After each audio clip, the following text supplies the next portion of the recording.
Hi, this is our vocab list number 10. Please make sure you write the words, the part of speech, and the definition for each of our vocabulary words. Write down any root words and examples that I say that would be helpful, or if as I'm talking you have an example that would help you remember the words, jot that down too. And feel free to pause the recording at any time so that you can catch up or write a little additional note to yourself. So the first word is absolution, and it means forgiveness. It's a noun. It's the passing over of offenses. So if someone has offended you, if they've done something to you that you did not like, but you're able to pass over that offense, it means you're able to forgive it. You're able to offer absolution. So when you think about playing Monopoly, you have a get out of jail free card. Well, you've clearly done something in the game that's gotten you into jail. You've done something bad, yet your sins or your crime is absolved when you get out of jail. And absolved is the verb form, which means freeing from guilt. The second word is affirmative, and I hear the word affirmative a lot in military speak, where they say that's an affirmative, which basically means yes, they're answering yes in the affirmative. So just have a picture of a thumbs up for thinking of a positive response or answering yes. The third word is coddle, and coddle is a verb. And when you coddle someone, you treat them as though they are a baby or a young child or an invalid, which an invalid is someone who's sick, or somebody who's not capable of caring for themselves. So we probably are all heard stories about parents who coddle their children, who treat them like they're much younger than they are. So, by the time I was in high school, I was making my own lunch, but I know kids who, from the moment they start school till the moment they graduate high school, their moms are still making their lunch. And some people might argue that they're kind of coddling their child because at that point, your child could definitely make his or her own lunch. So it's to treat someone as though they are young or sick or unable to really care for themselves. So usually that means they're kind of doing way more for you than they really need you to. So in this picture, you have a picture of a woman clearly helping her older mother. And so if the person really does need your help, they may need to be coddled. They may need that extra assistance, but you'll hear this word a lot used in situations where the person who is being coddled doesn't actually need all of that extra help. Number 4 is dissipate, and to dissipate is to disperse or disappear. And you'll notice that all three of these words start with dis, dissipate, disperse, disappear. So hopefully that'll help you kind of remember what the word means, but it means to scatter in various directions and to kind of disappear. So for the example I have is clearly a geyser and there's tons of water, but from that water there's going to be a lot of mist that dissipates because it's hit the sun. So the sunshine might make some of the mist from this geyser dissipate. Now clearly not all of it. Some of it's going to land on the ground and the ground's going to get wet. But not only can actual mist and things like that dissipate, but someone's good fortune or their inheritance could be dissipated if they lead a really extravagant lifestyle. So whenever something is scattered and then kind of disappears. Finite. Finite is a really great word to remember by thinking of its opposite, infinite. So if you think about infinite, something that's infinite goes on forever, right? There is no end. When kids are young, they say, it's 100 times infinity because they know there's nothing bigger in their minds than infinity.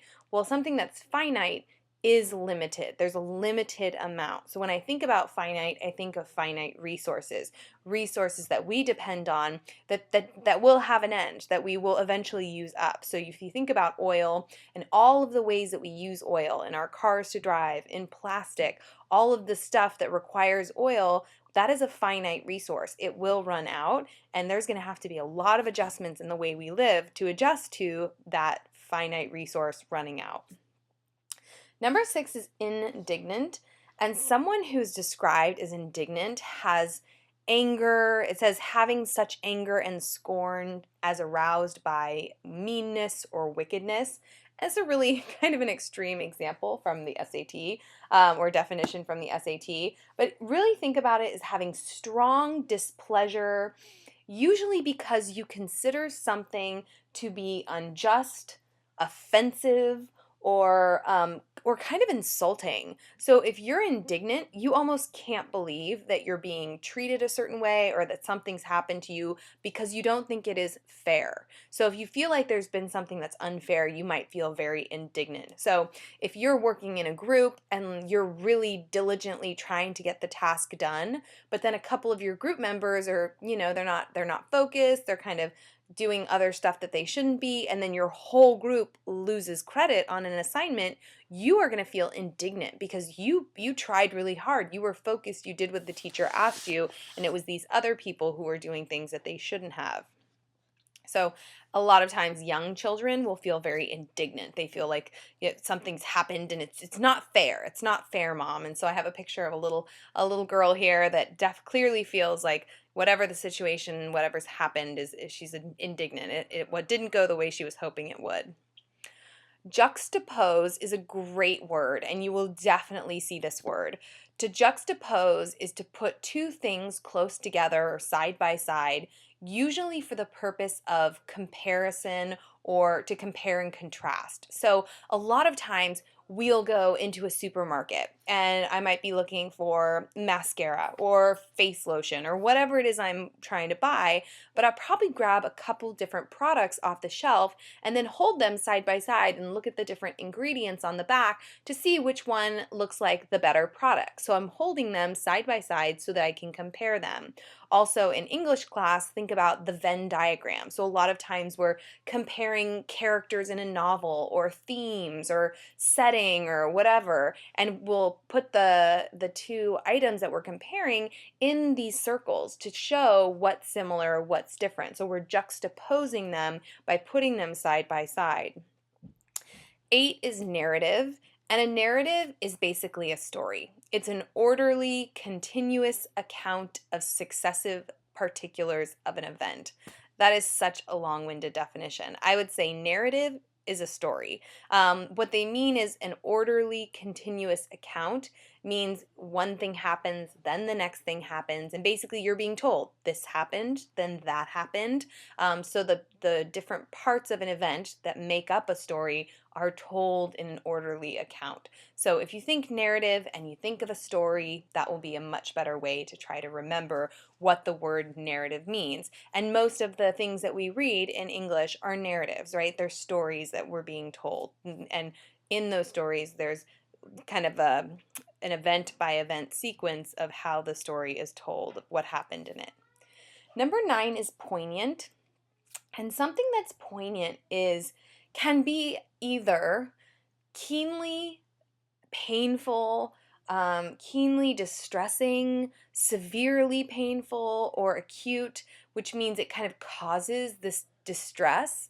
A secondary definition that I think is important to point out, because I hear this almost as much as I hear it used to mean to describe something that's severely painful, is something that has a strong mental appeal. So something can be poignant because it is severely painful. So I have a picture of, a cemetery. So maybe you lost a loved one, a grandparent died, someone served in the military. And whenever you think about that person or a memory, or you go to the cemetery, you feel, a very poignant sadness and pain. But you can also use poignant to describe something that really appeals to you mentally. So sometimes I'll be reading a book and there will be a line that is incredibly poignant. It's a quote, and I'll underline it because I want to remember it because it really speaks to me. And that would be described as very poignant too, because it has a lot of mental appeal. 10 is relapse. The root word meaning again. So to lapse again means to suffer a return of a disease after like a partial recovery. And really, relapse is any return to a former state. So if you had one of the colds or the flus that are going around, and you were sick for a few days and you felt horrible, and then you started to feel better and you were like, oh, finally, I'm feeling better. And then somehow like the next day you woke up and you felt horrible again, maybe on that day when you were feeling better, you decided, oh, I'm going to go work out, I'm going to go for a run, or I'm going to do a lot of the work that I missed for school to try to make it up, and maybe you pushed yourself too hard, and then you had a relapse and you got sick again, or you got fatigued again or tired again. That's what they mean when they talk about relapse. So any return to a former state, but often you'll hear it in terms of returning to a state of illness. 11 is sear, and it's a verb, and it means to burn on the surface. And I hear this word a lot actually in like culinary arts. So seared ahi is tuna that has been really quickly cooked on both sides. So that it's not burned like blackened, but it's cooked at a very high heat very quickly on both sides. You basically flip the ahi or the tuna, and then the inside is still raw and pink, whereas the outside is seared and the tuna actually turns white.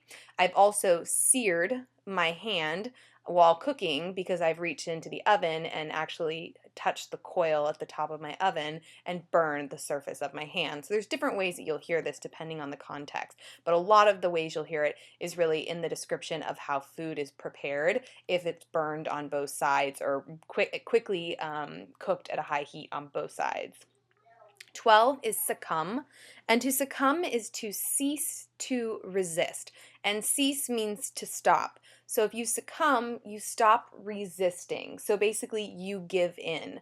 So a lot of times as a parent, with little kids, if we go into a grocery store, and if you've ever been in a grocery store with a small child, everything they see, I want, can we have, mommy please. So a lot of parents will succumb to that kind of pressure because it's constant. They're constantly asking for stuff. And I would argue that if you succumb on one occasion, they probably will continue to badger you every time you go to the store. But if you think about succumbing, that was a good example. You could also think about kind of succumbing to your own desires. So if you're on a diet, or you're watching what you're eating, or you've already had something kind of indulgent, but then you eat like a chocolate and you're succumbing to that temptation. 13 is travesty, and a travesty is like an outrage. It's a grotesque or debase likeness or imitation of something. So I am a big coffee drinker, and I drink a lot of Starbucks. And I remember seeing a big sign outside of McDonald's, which I don't eat fast food, so I don't go to McDonald's ever. But I saw the big sign for coffee, gourmet coffee from McDonald's. And for me, it was just a little bit of a travesty because I couldn't imagine that what they were offering at McDonald's could possibly be like what I order when I go to a specialty coffee shop or a Starbucks. So it's kind of a grotesque or a debased, like a lower imitation of the coffee that I really love. 14 is vogue, and vogue is a noun, and it doesn't describe. It is the prevalent way or fashion, and you'll probably be able to remember Vogue because Vogue there's a magazine called Vogue, and in Vogue, the magazine, are all of the newest fashions, the trends that are popular on the runways all over, New York and Paris and things. And I'm sure that this collection of ladies was considered quite, they're clearly Vogue in their outfits and their fashions here. Writhe is a verb, and it means to twist the body, the face, the limbs, like the arms and legs, in pain or distress. And this could be real pain or distress, but I've also seen, again, young children who are on the floor and they're wiggling around and they're moving, and it's like they're in pain, but really they're like just totally angry and indignant and throwing a fit. But some people who maybe are really, really sick, or maybe they've got third-degree burns on there because they've been in a fire or something, they might also like writhe, twist their body, their face, their arms and legs in pain or distress. Also, any mom can probably think about labor, or anybody who has, heard stories about having babies. You definitely writhe in some serious pain during that experience.